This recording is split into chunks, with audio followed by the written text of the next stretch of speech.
Alright guys, we're going to be getting some gameplay right here. Basically, I'm playing a deck where, I'm doing a voiceover for this deck, but so right now we're playing with a white, green, blue deck, and it's got Setessan Champion, Euro, Titan of Nature's Wrath. I talked about the price spikes, so you can go ahead and check out that video and why the price was going to spike, and it did. We do have Teferi Time Raveler in here, and so we also have Hushbringer. So Hushbringer basically states that when anything enters the battlefield, it doesn't cause a triggered ability. So it allows Euro Titan to stay alive. So Hushbringer and Euro Titan is really synergistic in this deck. But we went through a multitude of ways right here. So you can see we're Lava Coiled. And getting this lifelinker on the board that you just killed with Lava Coil really hurts the deck. And as you can see, we have a Johnny's Pride made. We're going to have this, we're going to pay 2 life.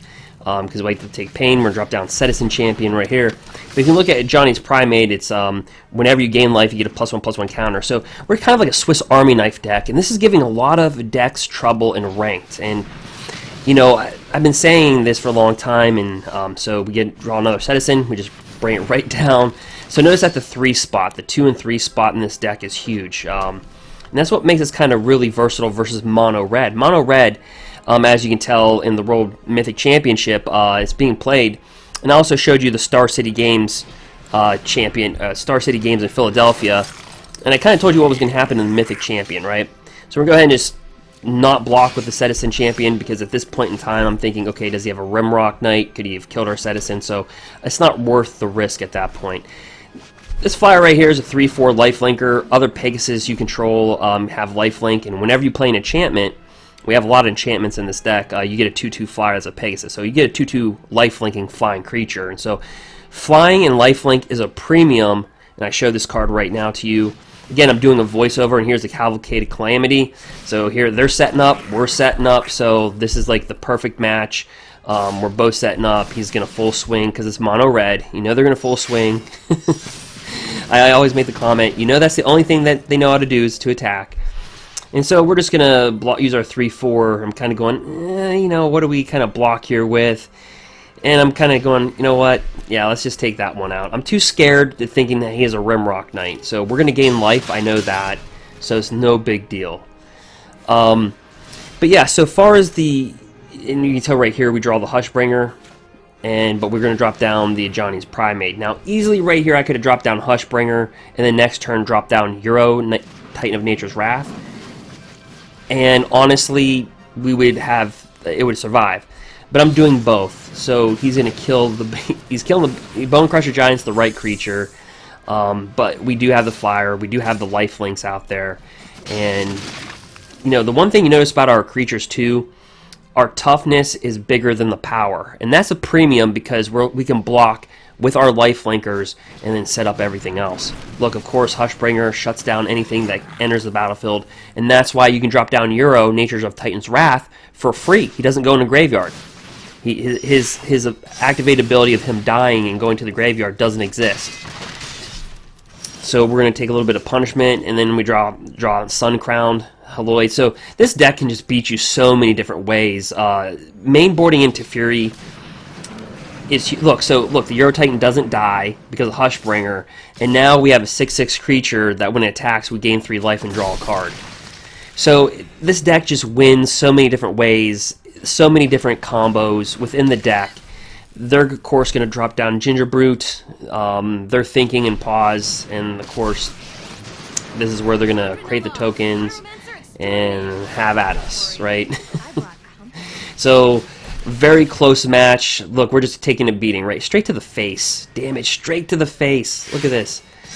Just bam. 1, bam, 2, bam, 3, bam, bam, bam. Alright. So after we get all that done, we just have to assign our blocks right here.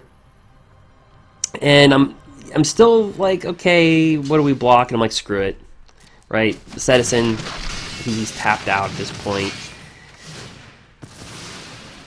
So now it's our turn. We get another Euro. So now we have Teferi Time Raveler, Sun Crowned. I mean, we just have so much at our disposal. But he's tapped out at this point. I'm not going to drag the game along. We do draw a card. You know, we gain 3 life. And then, you know, this is pretty much lights out, right? So that's versus Mono Red, which was played pretty heavily at the Mythic Championship. So this is the type of gameplay that you're going to see. And I think this is the deck to really deal with it, because we're good versus control, like Simic Ramp, because Hushbringer shuts down all Simic Ramp, right? Simic Ramp, they have all those creatures that enter the battlefield, you know, Cavalier of Gales, you know, Cavalier of Thorns. We shut them down. We shut all Agent of Treachery. Hushbringer does so many things, and with Teferi Time Raveler in the main deck versus counterspell decks, we can shut them off as well. So again, you can see our hand, we all have all that glitter. So it's kind of, this deck is kind of weird. When we win nice, but sometimes when we lose, like we are playing 3 colors. You know, we are playing 3 colors, so you know, keep that in mind. You know, so that's one thing to keep in mind going ahead with the deck. But I think this is a nice, fun deck, and it's really annoying the competition because Hushbringer just does so much, and we're so synergistic with what we do. So right here, I'm thinking, okay, is he playing Temur Adventure, Temur Reclamation? You know, that's what's going through my head right there. When you see those colors in Standard, you automatically just have to think that that's what they're going to play. So I drop down a Johnny's Pride Maid whenever we gain a life. Boom, put +1/+1 counter on that. And that's also another combo in the deck as well. So you notice we have so many combos that really we don't get a bad hand. We don't. Now, this helped him out, the Euro Titan. So our Hushbringer worked against us in this case. So right here, I'm thinking, okay, Teferi Time Raveler, bring that back to his hand. Is that really going to do anything for me, though? So I'm sitting there going, okay, Johnny's Pride Maid. There's so many things that we can do, but right there, we didn't draw our second white mana, because I certainly would have played the 3/4 Pegasus Flyer, for sure, in that spot. But we just didn't get the mana in that case. So he's playing Temur Fires of Inventions. Again, you have to pay attention. Any single time you see, and that really killed us, right? That that Wrath really killed us. And there's so many board wipes now, right? You have Time Wipe. There's Time Wipe, Kaya's Wrath, destroy all creatures, Realm Cloak Giant, destroy all creatures. And now we have the new Theros card that says deals 4 damage to each creature in Planeswalker, which he just casted at the previous turn. And then we also have the new Wrath of God, if you will, destroy all creatures, and if you control a creature of 4 or greater, draw a card. So there's so many board wipes now. You're going to start to see 2 types of decks. 2 types of decks you're going to start to see. So right now, I'm just going, okay, this is not good, right? Fires of Intervention, okay, not good. And getting back to my whole point, by the way, I'm just saying good game, because I'm already saying, listen, we're done. We're just behind so bad. Yeah, I'm like, good game, a second time. So when you look at all these types of things, so there's 2 types of decks that you're going to see now. It's going to be control decks. It's going to be like control or really fast decks, right? And the mid-range is kind of gone, right? Because that's what we saw at Philadelphia. Watch my previous video. Also, watch my Fish Slap deck. But also at what I showed you in Philadelphia in my previous video, check that out. It'll say Euro Titans price spike. That would be the video. But what I showed you in that, so here's a match, and so we have a Setessan Championship, or Setessan Champion. And right here, I'll get back to my point, but right here, the enchantment that I have in my hand gives a creature hexproof and +1/+1. So very important, because that was one of the reasons why I kept the hand in this circumstance. Okay, so in this case, we do get our colors. It's just a matter of just getting our 3 mana creatures out on the board at this point. So again, you're going to see 2 types of decks. You're going to see really fast decks, or you're going to see you know, control decks. So Temur, you know, so Temur Reclamation, red deck wins, blue-white control, Esper control, because there's just so many control cards. Destroy all creatures, destroy all creatures. So in response, people are going to play faster decks, right? So mono red can like outchase those destroy all creature cards, and that is the format that we're in. All right, right here, I'm just like, you know what? You got too much going on. I'm just going to take something from you. And with Setessan Champion, we draw a card when we get an enchantment onto the battlefield, and it gets a +1/+1. So again, this duo is just so good. Coming up right here. So he's a 2/4 already. He's already bulked up, so he's a good blocker. Notice again, our toughness is really big in our deck. That's really good versus mono red. So this deck is really good if in your meta you see a lot of mono red. This deck is, as you can tell, it's performing very well versus very fast decks, which is like half the meta at this point, right? Half the meta is going to be red deck wins, Radkos, right? I mean, that's pretty much going to be half the meta now, right? Just really quick decks or control decks. So we're kind of an in-between deck. You know, we're kind of like, and look, I'm kind of stopping here and I'm saying we can do so many different things. I don't know where to start or begin, but let's just take something else away from our opponent, because all I know is our creatures are going to get bigger and we're going to be drawing a card, right? That's just like kind of like what I'm doing. So,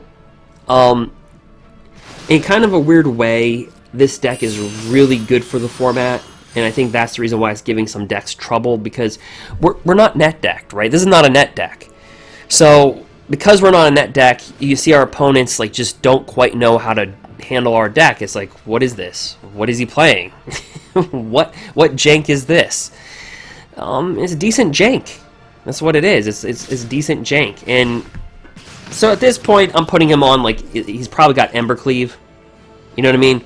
So I just don't take the damage. You know, I just take the damage, I mean. I don't block because I'm thinking he's got Embercleave. Like, that's what I'm thinking that whole time. Anytime, this is a typical red deck attack, right? We're just, yep, and he's got it. So I don't care at this point, because who cares? You know, we're down to 11 life. Now we're down to 9. But I do know that we're on the play, and look at our hand. It's just loaded. Where do you begin? What do you want to cast? Doesn't really matter. It's just like, what order do I want to cast this in? You know what I mean? Like, everything in our hand is valuable. You know, and we're so annoying even with this card. Each Planeswalker costs an additional 1 to activate an ability. So it's just like, it's just so crazy. Our deck is just really annoying. Our deck's really annoying. If I could just describe it. So our deck's pretty, you know, annoying in this sense. So, you know, now Setessan is a pretty big creature. He's a 4/6 at this point. We have a 2/1 first striker. And so I just kind of just pass the turn, because I just, again, relying on that first strike, having a big body creature, and then we have just massive card advantage. Massive card advantage.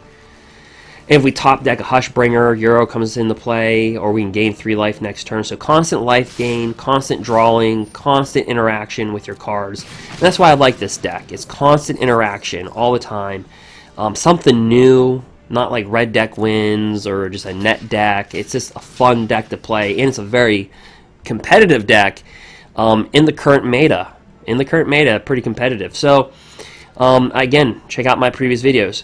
So right here, I decide, okay, I'm willing. If he's gonna do something to my creature, we have hexproof. We'll give my creature hexproof, right? So if he's gonna like hit it for 2, or if he's gonna try to throw out another coil, we can give it hexproof. And that's what I was showing you in the video right there. See, right there. And again, he does that exactly what I showed you. Typical red deck. So we cover him up, draw a card, and that dies, and then he's done. Yeah, I mean, he just red burns out, right? He had no hand. He's done. So feel free to share, subscribe, and like. Tell me in the comment section what you think, and thank you for watching. Again, check out my previous videos and smash that like button. See ya. See ya around.